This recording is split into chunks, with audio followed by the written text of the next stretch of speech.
دەم باش کاک شەلال سپاس ji bo tevlî bûna te armanca serekiya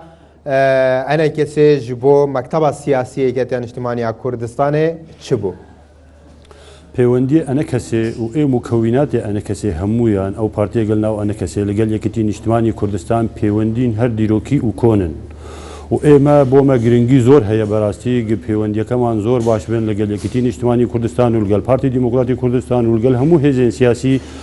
لە کوردستانی عێراق و هەموو بەشی تری کوردستان ئێمە هەمویان زانن گە یەکەتی ڕۆلێکی تاریخی هەیە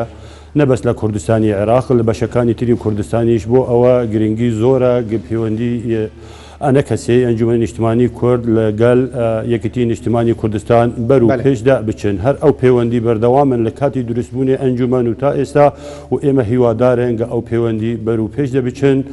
و یەکەتی نیشتمانی کوردستانی توانێت بە ڕۆلێکی ئیجابی ببینە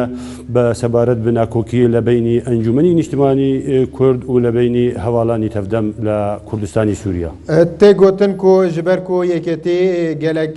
bi awayekê rastaxuyana rasta xwe piştevaniya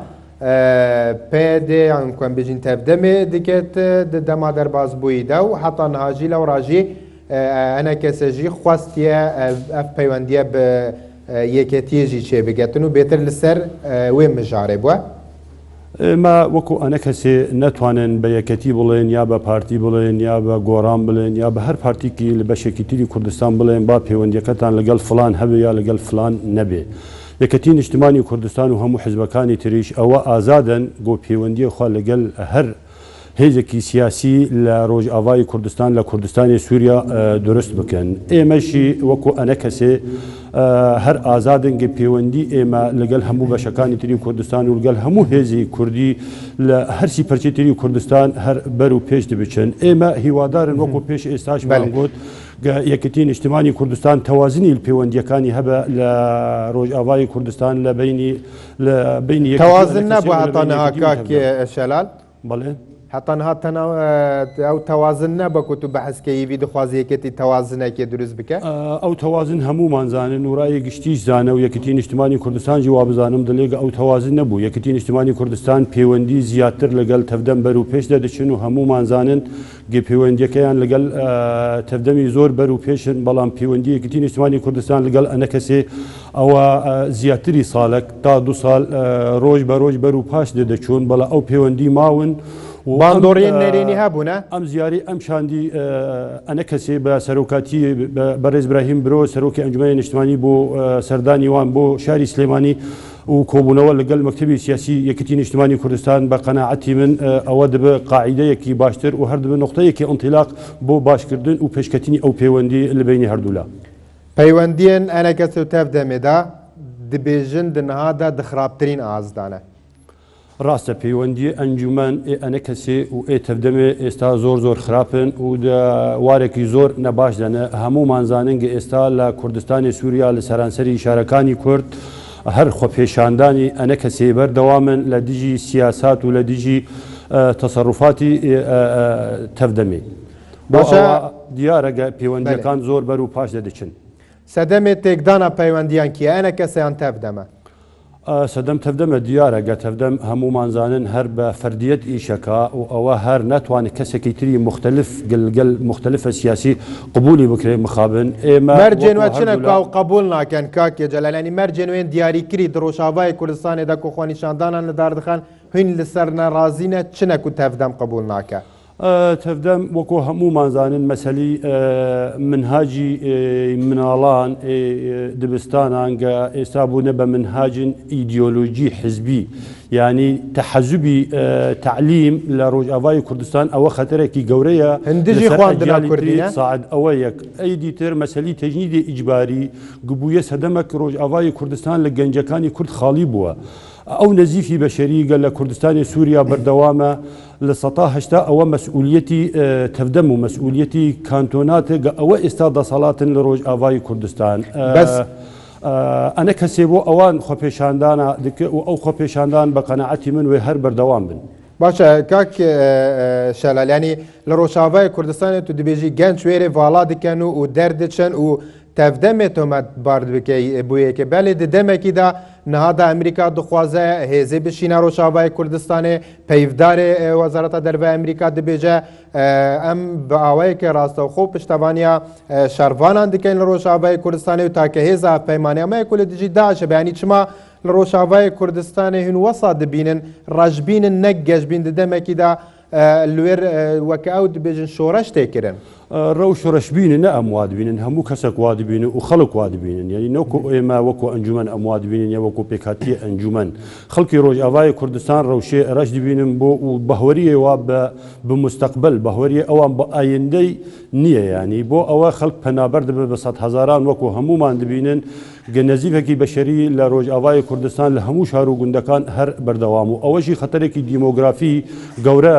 لەسەر کوردستانی سووریا تشکیل دکە سەبارەت بە دامی ئەمریکی ینی ئەمریکا ئێمە پەیوەندیەکەمان وەکو ئەنە کەسێ لەگەڵ ئەمریکیەکان زۆر باشن و هەر ئەوان دەبینن بەڵام پەیوەندی ئەوان لەگەڵ پەیەدێ و لەگەڵ تەفدام و لەگەڵ یەپەکێ هەر پەیوەندیەوان عسکەرین ینی پرۆژەیەکی سیاسی گە هەردوو لە تەفاهمی سەر کراون بۆ قەدیە کورد لە ڕۆژئاوای کوردستان لە کوردستانی سووریا هەر نییە ینی ساڵح مسلم بەردەوام لە ئەوروپای جوینان ئەنجام دەدەن دچنە جەم وڵاتان و لە پارلەمنتۆی ئەوروپا ینی چما وەسا دەبینن و پەیوەندیان تنێ سەربازینە نەک سیاسی ئێمە باسی ئەمریکا دکم باسی ئۆروپا نا ینی من ئێستا باسی ئەمریکا دکم ئێمە لەگەڵ ئەمریکیەکان وەکو ئەنە کەسی ئەفشتانە هەمومان بە تەفاسیل بە وردی باسمان دەکەن ینی بەردەوامن لە باسی ئەو شتانە و دیارەشی پەیوەندی ئەمریکیەکان لەگەڵ پەیەدێ تا ئێستا هەر لە قوناخی عسکەری دەرنەچووە پێویستە ئێمە وەکو کورد لە ڕۆژئاوای کوردستان توانە بن یەکدەنگ و یەکڕنگ بن و پەیوەندی سیاسی لەگەڵ ئەمریکیەکان دروست بکەن و لەگەڵ هەموو مجتەمعینی دەوڵەتی نەزری خەڵک لە قەدیە کورد لە ڕۆژئاوای کوردستان چییە ینی با پرۆژەیەکی موحدمان هەبێ پێشکەشی خەڵک بکەن گە خەڵک ئیمانی بکە بە مافی گەلی کورد لە ڕۆژئاوای کوردستان لەم مەرحەلەی دیرۆکی زۆر گرنگ و زۆر مهمە کاک شەلال هەلبەتە پێدە دەبێژە کو ئەنە کەسە لە دژی خواندنێژی بزمانی کوردی تشتێکی وەها هەیە يعني ئەوە نەکە بە عاقلی کەسێک تەفگەری کورد لە کوردستانی سووریا گە لە ساڵی 57 تا ئێستا درست بووە و بەشێکی ڕئیسی لە مەطالیبی ئەو تەفگەرە هەر مافی ڕەوشنبیری و مافی خوێندن و مافی زمانی کوردی بوو ئێستا ئەمڕۆ لە زمانی شۆڕەش لە دیژی زمانی کوردی و لە دیژی تعلیم بوەستێ ئەوە بە قەنەعەتی من قسەیەکی هیچ ڕاست نییە بەڵام ئێمە وەکو ئەنە کەسێ حەزمان لێیە و هەر ئیشی دەکەن مەسەلەی زمانی کوردی لە سووریا لە سەرانسەری سووریا ببێ مەسەلەیەکی دستوری ئەوە بشکلێکی ئاعتیباتی نابێ ینی ئێستا ڕاستە برادرانی تەفدەم ئەو منهاجە فەرزکردنە لەسەر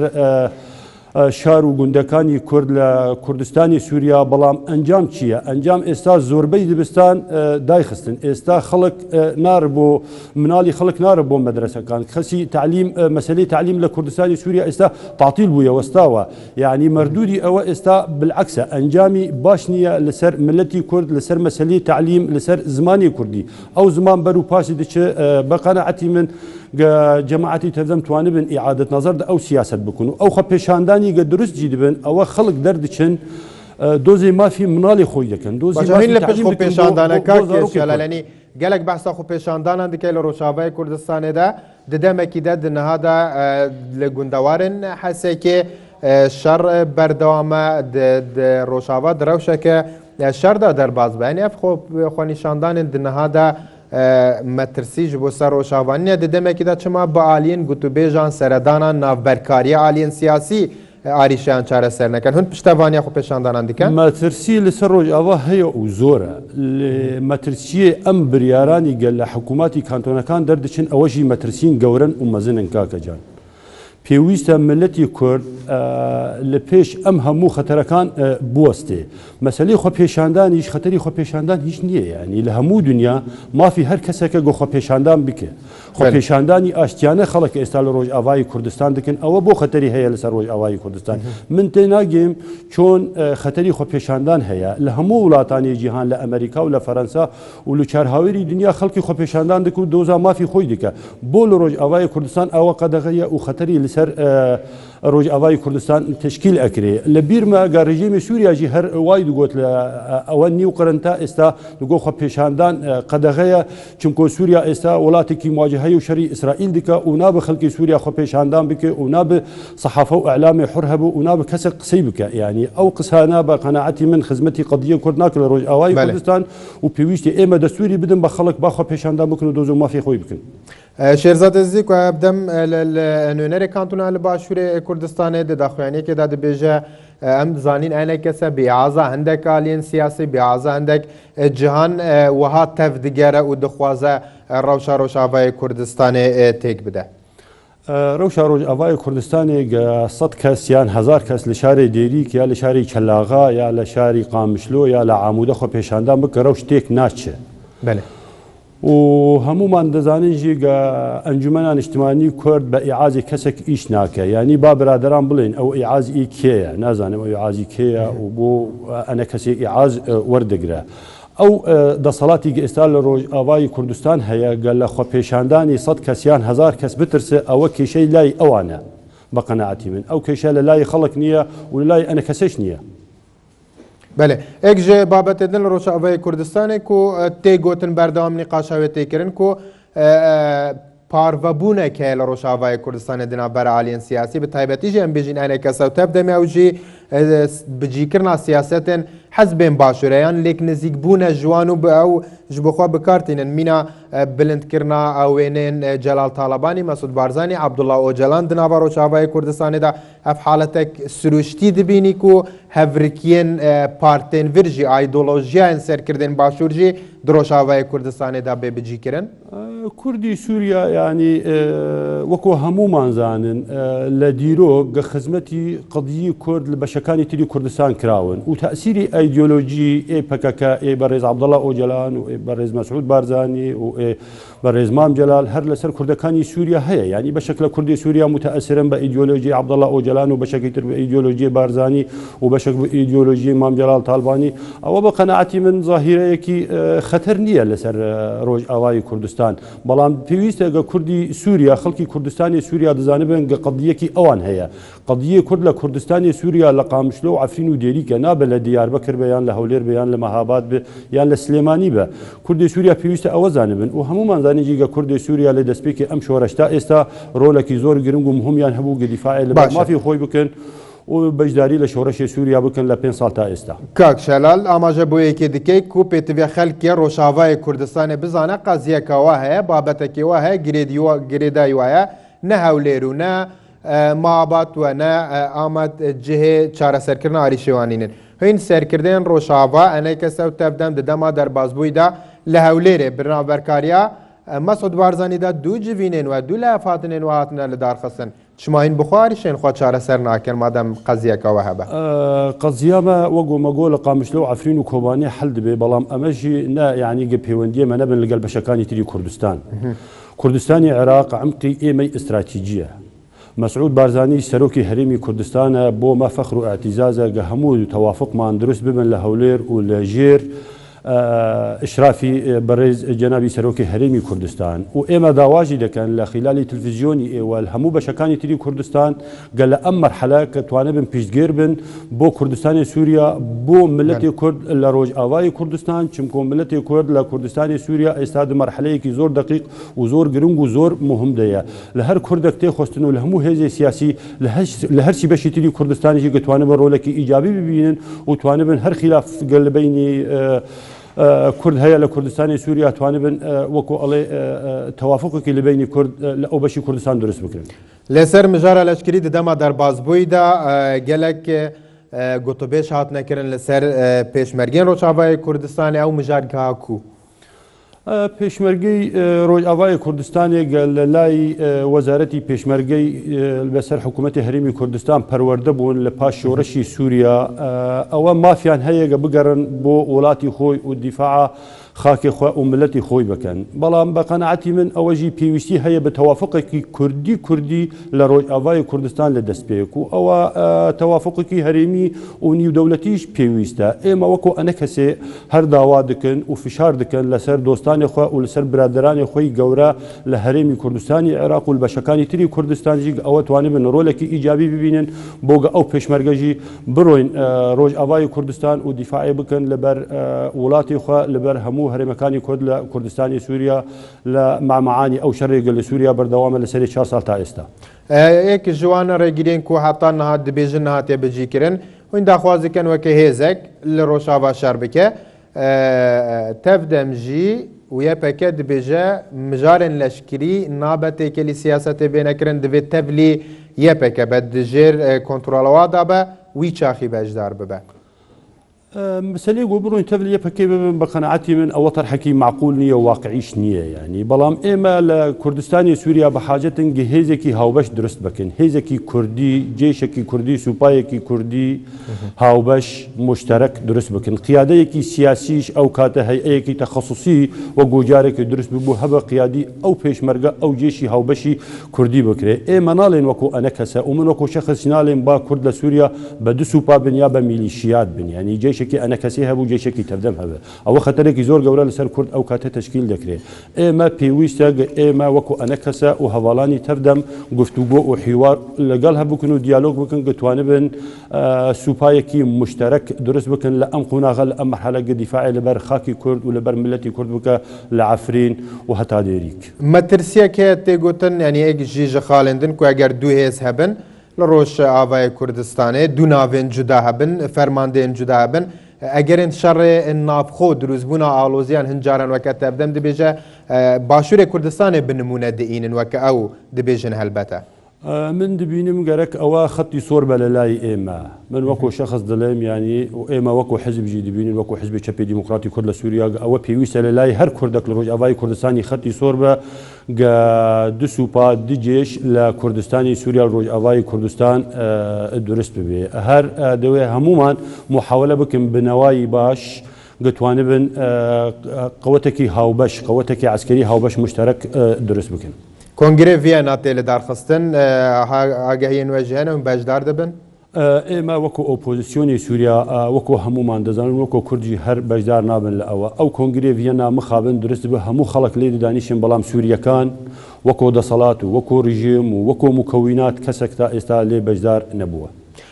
تو سکرتێری پارتیا چاپا دموکراتە سووریای چەندین سەرکردن حزبên dinjên di navaneke sedane berdewam rexneka ku ji we tê girtin li hotelên Hewlêrê û Silêmaniyê dironiştîne û naçin di nava Rojavayê Kurdistanê de bejdar bibin bi fiعlî bi bawayekê praktîk çi dibêjî ji bo yekê ئوتێل نازانم ینی کەسێک بڕۆی وڵاتێکی تر ببێ میوان طبیعیە گە لە ئوتێل بنووسەکەکە ئێمە لە سەرجادە نانووسن و نارەنج ئارمانجا وەکو خەباتێ ناکەن کاکێ شەلال ئارمانجا ینی ئاخفتن وهانینەک و لە جاتێ بنیان دێوتێلێ ئارمانجا وەکو دەبێژن بچن پراکتیک دڕۆژاوای کوردستانێدا خەبات بکەن من وەکو شەخص ئەوە 14 ساڵ پەنابەرم و هەر لە کوردستان دادنیشم لە شاری سلێمانی من قەدەغەم بگە بڕۆین بۆ سووریا ناتوانم ینی لە ترسی رژیم سووریا بڕۆم نای سووریا ئیش بکەم بەڵام هەواڵانی ئێمە و قەواعدی ئێمە و خەڵکی ئێمە هەموو لە ڕۆژئاوای کوردستان ئیشی خۆی دەکەن بە ئەشکەرە بە عەلەنی بەڵام من وەکو شەخص ناتوانم بڕۆم ناو سووریا هەواڵانی تریش ینی هەموو سەرکردی کورد هەموو پارتەکانی سیاسی بە تایبەتی ئەنجومەن نیشتیمانی کورد هەموو لە ناو خەڵکی خۆی لە شارەکانی کوردن لە قامشلۆن و لە عامودەن و شارەکانی تر ئیشی خۆی دەکەم بەڵام ئەگەر کەسێک مهمەیەکی سیاسی هەبە بڕۆ شارێک بڕۆ ئەوروپا بڕۆ تورکیا بڕۆ وڵاتێکی تر ئەوە تەبیعیە گە بڕۆی ناو ئوتێل بنووسە بڕۆی لە ئوتێل ڕازێ ینی خەڵکی لە کۆ بنووسە نازانم ئەوە عیب نییە بە قەناعەتی من ڕێیا چارەسەریە ئاریشێن ڕۆژاوای کوردستان بە تایبەت دنابەرە تەفدەم و ئەنە کەسێدا دچ دبینی ئەفداوی پرسیارەمە بە قەنعەتی من ینی هەواڵانی تەفدەم و ئەنە کەسەی پێویستە گە ئێستا زوو نەدەرەنگ دەست بە گفتوگۆ بکەن ئەگەر کورد لە ڕۆژئاوای کوردستان هەردوو هێزی ڕئیسی ئەنە کەسە و تەفدەم ناتوانبن ببن یەکدەنگ و یەکڕەنگ بە قەنعەتی من ئەم فرسەتی زێرین ممکنە لە دەستی ملەتی کورد ڕۆژئاوای کوردستان بڕوە. بله شلال یادو سکرتێری پارتیا چاپا دموکراتا سووریا سپاس ji bo tevlî bûna te dubare dem